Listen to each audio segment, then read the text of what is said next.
훅 인터뷰.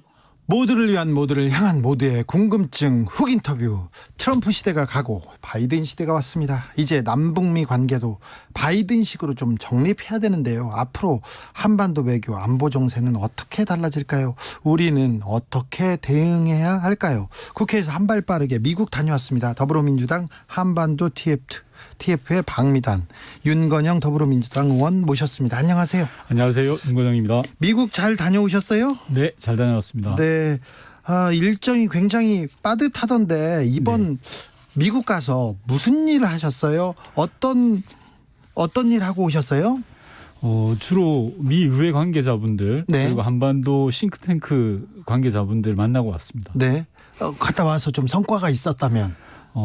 저는 좀 성과가 있었다고 생각하는 게 네. 이번에 미 대선 직후에 처음으로 방미한 의원 외교단이었습니다. 네. 그러다 보니까 좀 워싱턴 정가에서도 관심이 좀 있었고 예. 그리고 미국의 정권 교체기에 우리한테 제일 필요한 건 상황 관리거든요. 네. 그래서 강경화 장관도 가시고 곧 이어서 방미단도 가서 상황 관리에 대한 좀 전방위적인 접근을 한 것이 예. 나름 호평을 좀 받지 않았나 생각이 들고요. 정권 바뀔 때 또 의지가 많잖아요. 네, 네, 그리고 네. 의원도 지금 다 바뀌었으니까 맞습니다. 그때 의지가 있으니까 그때 만나면 좀 그 관계도 정립하고 좀 얘기도 더 잘 됐겠죠. 맞습니다. 네, 이번에 미국 갈 때 대통령이 좀 당부 같은 거 있었어요?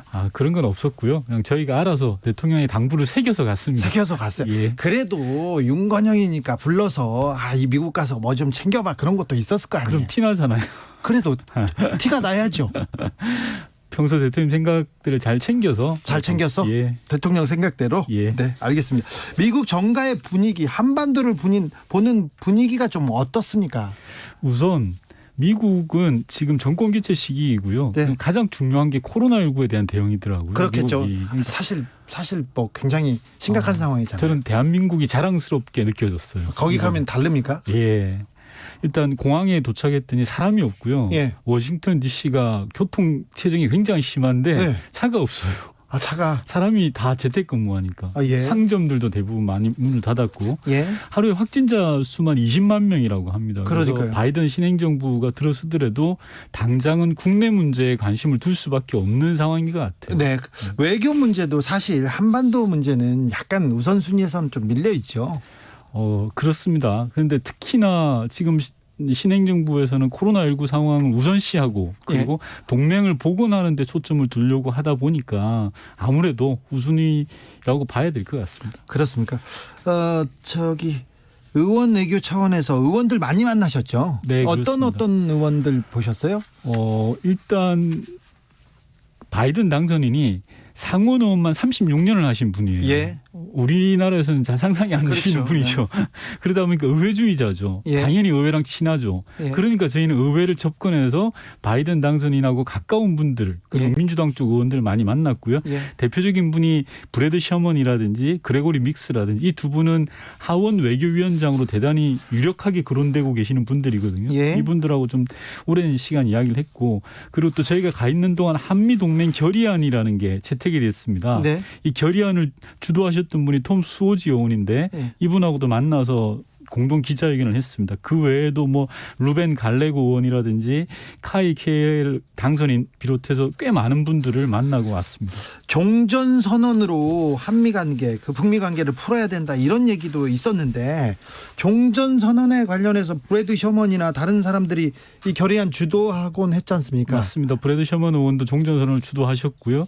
미국의 52명의 의원이 종전선언 지지 결의안에 서명을 하셨습니다. 그런데 네. 아쉽게도 종전선언 결의안은 이번 미국 의회 내에서는 처리가 안 되고 예. 이제 다음을 노려야 되는 상황이고요. 반면에 조금 전에 말씀드렸던 한미동맹 지지 결의안이라는 게 채택이 되어서 예. 한미 관계를 더욱더 공고히 할 수 있는 그런 계기가 마련되었다라고 봅니다. 여러 논란과 어려움이 있었지만 그래도 트럼프 시절에 북미 관계 굉장한 진전이 있었고요. 가시적인 네. 성과도 있었습니다. 네네. 그런데 바이든 민주당 정부가 들어오면서 일단 트럼프 때 했던 거는 난 싫어 그래가지고 후퇴하지 않을까 후진하니까 그게 걱정인데요. 바이든 정부가 들어서면 우리한테 기회로 다가오는 요인들이 있고요. 네. 반면에 위협이 되는 요인이 있습니다. 첫 번째로 이제 기회가 되는 요인들을 살펴보면 크게 세 가지가 있을 것 같은데 네. 대한민국도 민주당 정부고 미국도 민주당 정부입니다. 그렇죠. 진보 정부가 만났다라는 건 20년 만에 만난 겁니다. 그거에 대해서 의미를 가지고 있습니까? 이 당연히 미국에서도? 의미가 있죠. 말이 그래요? 통하니까요. 진보적 가치에 대해서. 네. 그래서 그게 우리한테 오는 첫 번째 기회이고요. 예. 두 번째는 대화를 통해서 문제를 풀어가겠다라는 게 바이든 당선인의 생각입니다. 네. 그러다 보니까 저희하고도 맞죠. 세 번째로는 일을 해본 사람들이 있어요. 예. 트럼프 대통령 시절에는 좀 그렇지 않았지 않습니까? 그러다 보니까 경험이 있고 뭘 하면 되는지를 알고 어떻게 하면 되는지 아는 사람들이 있어요. 네. 이게 저희 대한민국 외교에 있어서 기회 요인인 반면에 이제 도전 요인도 있습니다. 뭐냐 그러면 바이든 정부는 일단 전통적 외교 방식에 강해요. 예. 자, 그렇다면 트럼프 대통령의 탑다운이 아니라 바텀업 방식이죠. 예. 절차를 밟아가다 보니까 시간이 많이 소요될 수가 있는 그런 문제가 있고요. 예. 두 번째는 가치 외교에 치중할 것 같아요. 즉 북한 인권 문제라든지 명분과 가치를 내세우죠. 반면에 트럼프 대통령은 실용적으로 접근하지 않았습니까? 예. 그런 문제들이 있는 거고 세 번째로는 앞서 우리가 짚어본 바로 당장은 한반도 이슈가 후순위가 될 것 같은 네. 미국의 국내 정치 요인과 코로나 상황으로 인해서 이런 것들이 저희한테 좀 위협 요인이 되지 않을까 싶습니다. 네. 오늘 뉴스를 보니까 토니 블랭킷 네. 이분이 국무장관 지명자로 이렇게 지명이 됐네요. 네. 우리하고는 좀 연결고리가 좀 있습니까, 이분? 이분은 오바마 대통령 시절에 네. 외교안보 정책을 꽤 오래 했습니다. 예, 국무부에서요. 예. 그래서 이번에 지명되신 분이 토니 블랭컨, 제이크 슬리번 이 예. 두 분인데 외교안보 라인의 큰 축이 이제 정해진 거죠. 예.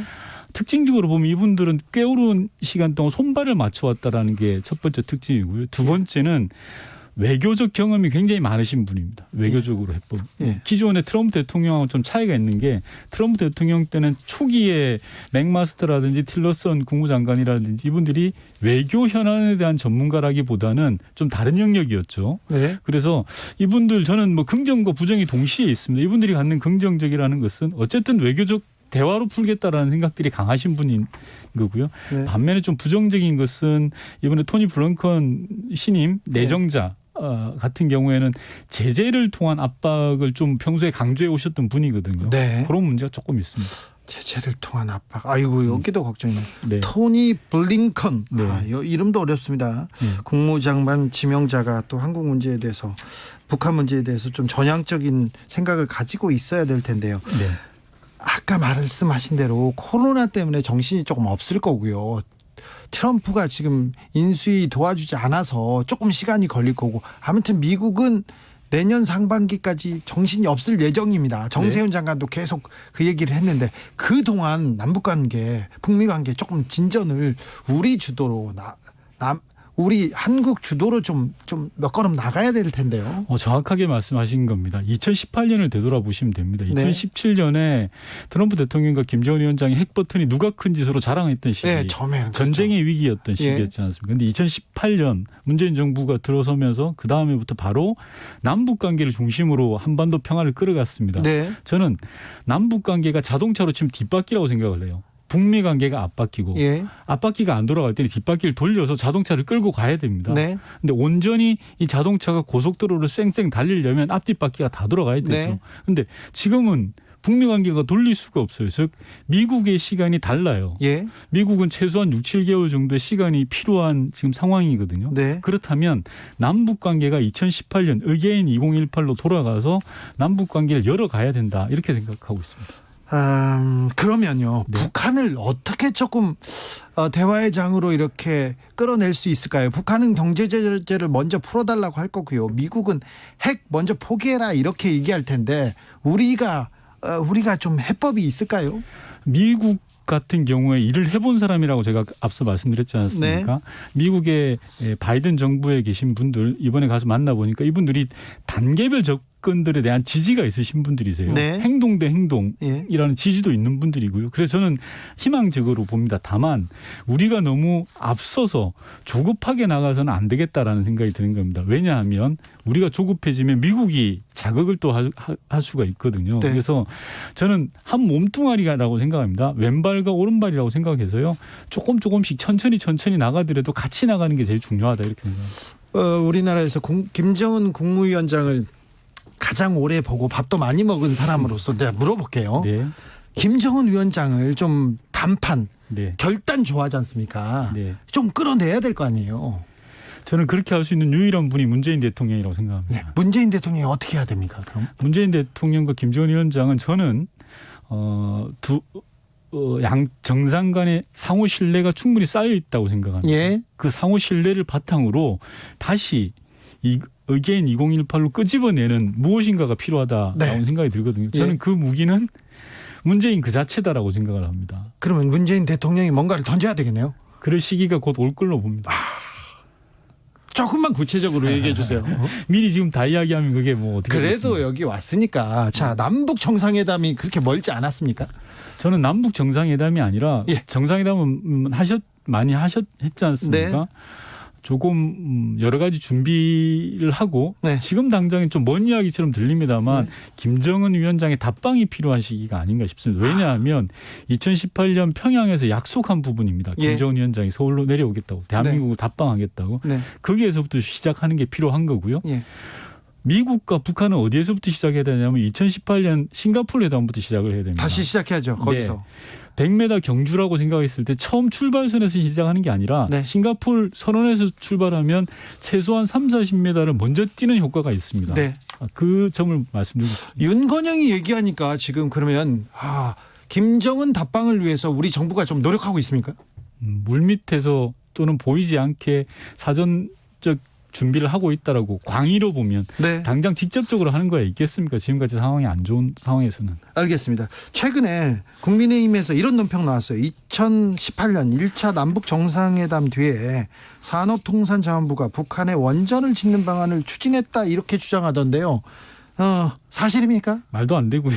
네. 제가 세 번의 정상회담 준비 과정에서 있었는데 네. 준비 과정이나 정상회담 과정에서 또는 정상회담이 끝난 다음에 이행 추진의 과정에서 원전의 원자도 나온 바가 없습니다. 원전에 원자도 없었다. 네, 다만 이 상황에서 말씀드리고 싶은 건 이 북한 문제와 관련한 일종의 메커니즘인데요. 예. 보수 언론이 뭔가를 내지르면 그걸 네. 국민의힘이 받아서 더 부풀리고 예. 그걸 또 다시 보수 언론이 받고 하는 이 회전 구조라는 게 있어요.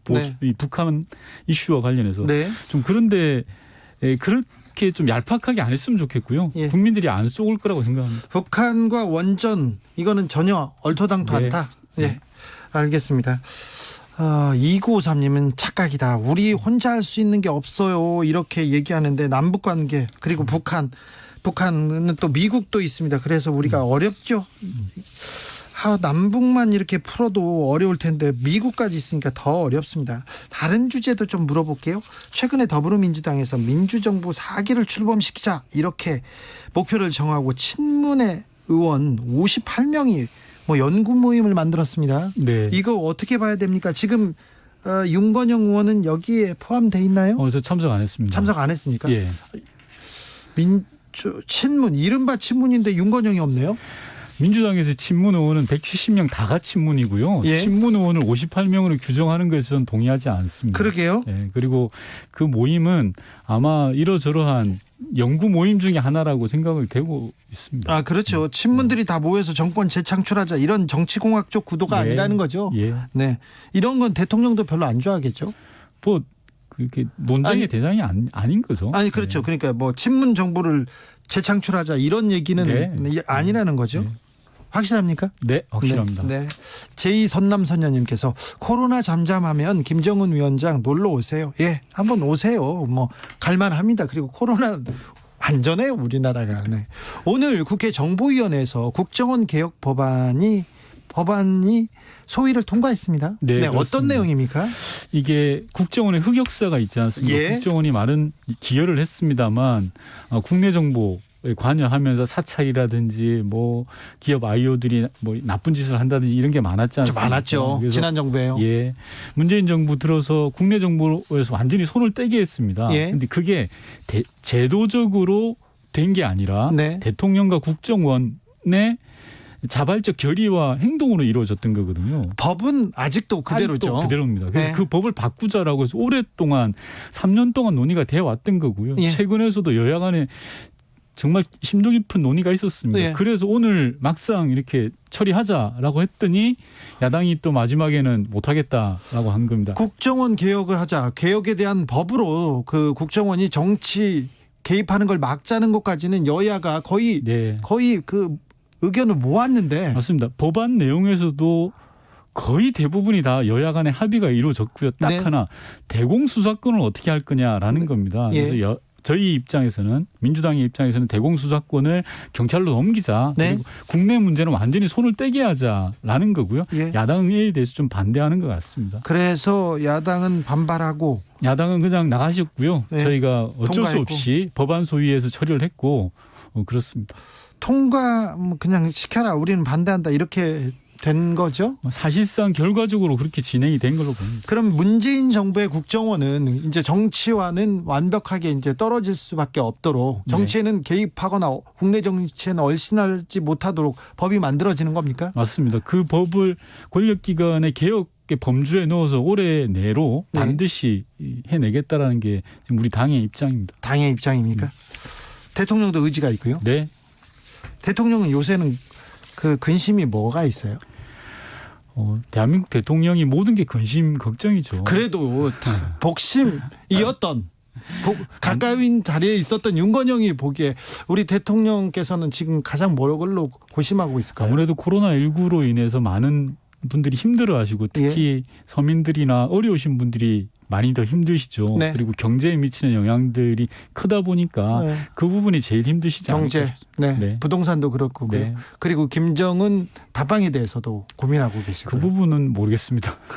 아까 얘기하셨는데 한 걸음만 더 나가시자고요. 네. 남북 문제가 좀 화해 협력의 길로 팍 넘어가야 될 텐데 김정은 국무위원장 이렇게 성격과 스타일을 보면 어떻게 보면 한 번에 이렇게 조금 어려운 단계만 지나면 또 쭉쭉 앞으로 나갈 수 있는 그런 사람이지 않습니까? 저는 충분히 그럴 수 있다고 생각하고요. 문재인 네. 정부가 끝나기 전까지 네. 다시 2018년에 그런 봄, 예. 남북의 봄을 만들어내고 나가실 거다 이런 확신은 있습니다. 남북의 봄을 만들어 나가는 과정에서 네, 특사로 저 북에 가셨을 때 네, 김정은 위원장과 만찬 자리나 예. 자리에서 예. 김정은 위원장이 한 얘기 중에 조금 마음에 남아 있거나 이거는 좀 생각해 볼 거리가 있다 이런 생각 이런 말이 있습니까?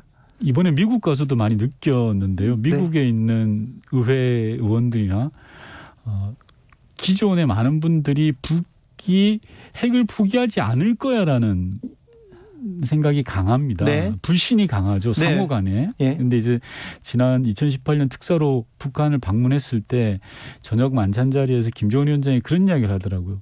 더 이상 핵을 우리 자식들한테 물려줘서는 되겠냐라는 말을 대단히 진솔하게 한 적이 있습니다. 자식들한테는 핵을 물려주고 싶지 않다. 네, 네. 핵 없는 사회에서 네. 전쟁 위협 없는 사회에서 살고 예. 싶다. 그런 얘기했습니까? 네. 북한에서 그러면 핵을 포기하고 정상적인 국가로 그냥 평화의 국가로 올 수도 있겠네요. 그렇게 만들어가는 게 우리 대한민국의 역할이고 그럴 때만이 항구적인 평화가 이루어진다 이렇게 생각하고 있습니다. 네.